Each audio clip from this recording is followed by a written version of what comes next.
Okay, Tony, here's how I do a cut. First of all, we find a photo that we would like to use. This is a good one right here. Okay, I don't want to use the original, so what I do is I do a Control-A, Control-C. That selects everything and it copies it to memory. I create a new file because that file is in memory. It knows what size it is. Transparent background, okay. Then I come over here and I do a Control-V and I paste the picture into a new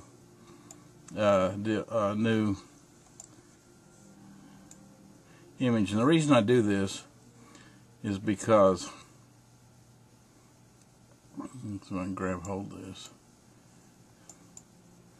is now you can see over here, this is layer 1, but when I had this, it was background. Notice that the background is locked.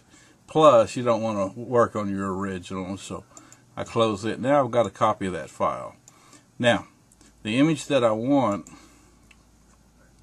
would be this car right here.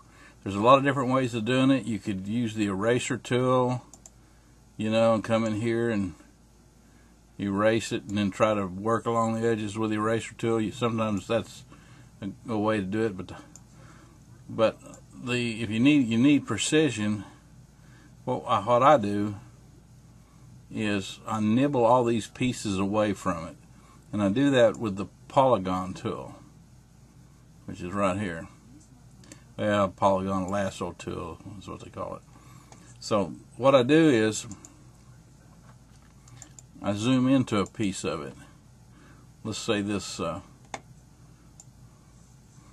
section right here, and I like to do this in little pieces because you know, you make mistakes, at least you don't lose everything. So what I do is I first set my point way outside of this thing and drop down, or just somewhere outside. And I come along here and I set points as I trace along this image.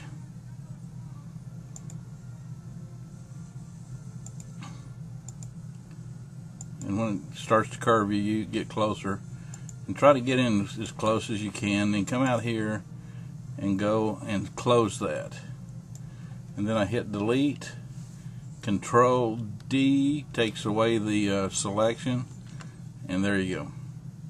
So in other words, if I was going to layer this and want to put somebody else's face in this window, I'd cut this window out of it. Of course, there's other things I could do here, but I'm going to cut it out. So I'm just going to trace along the edges here like this till that little round thing shows up to show that I've completed my selection. Delete. And now if I drop something back behind this image, it'll appear to be inside that car. That's how I do cuts with the polygon tool. Come out here and grab me another piece.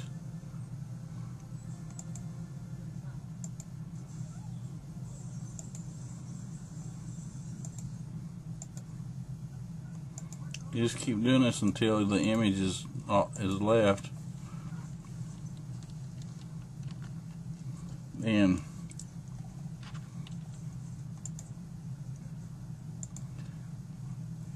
that's how I cut stuff.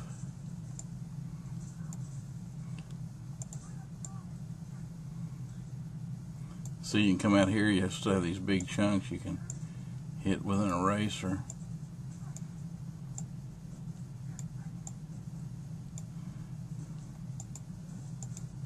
And then the whole trick to it is just, you know, cutting away the little pieces around it.